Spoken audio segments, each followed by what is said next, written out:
okay, what we're doing in here, the whole objective is what we're doing on the row is we're producing force. Okay, that's the objective, and to do that we call this the stroke.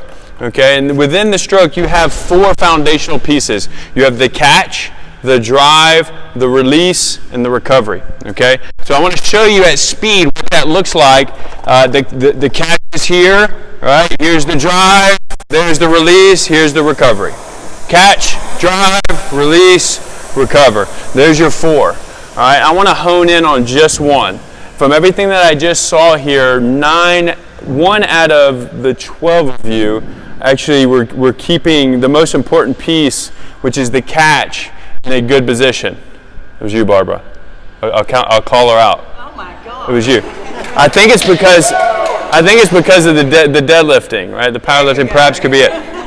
But here's what it is that the heels stay down, okay? And the catch, I'm going to go over just 3 pieces here in terms of setup. Since we're trying to produce force, you have 3 points of contact. The place where your feet is, the place where your butt is, and the place where your hands are.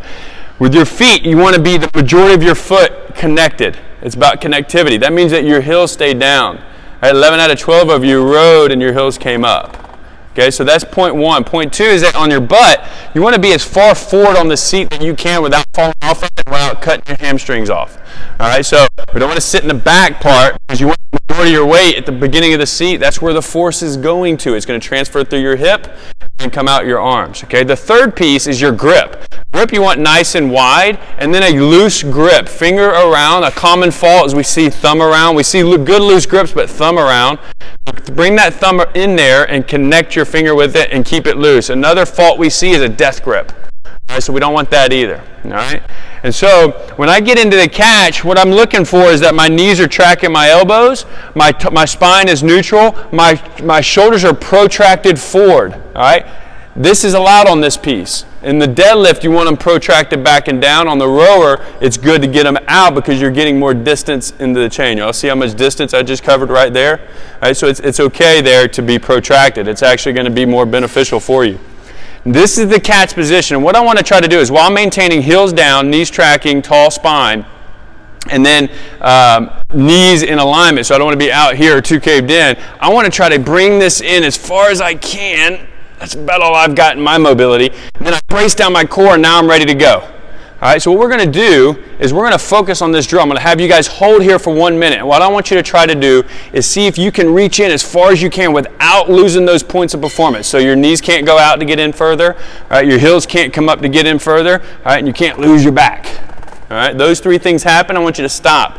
We're going to, again, get in this position. Heels are in. We're going to get as far as we can. Then we're going to do 3 drills. Okay, we're going to drill driving with the legs. The percentage of stroke, I want you to think about theoretically, is that 60% of the drive comes from your legs, 30% is from your hips, 10% you finish with the arms. So again, here's what it looks like at speed. Here's the 60, open the hips, finish with the arms.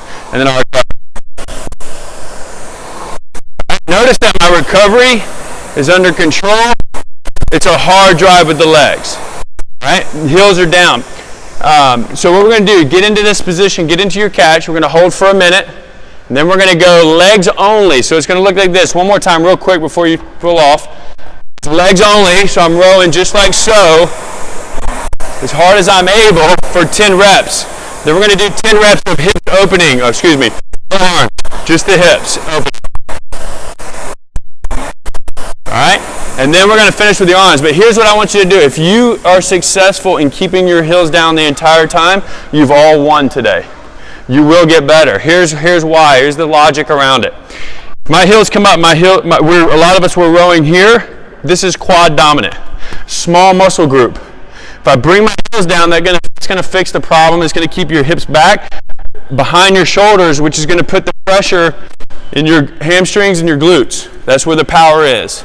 So to get there, just keep your heels down, all right? Or think about keep your hips back while reaching in, all right? Versus this, all right? Everybody make sense? Any questions on that?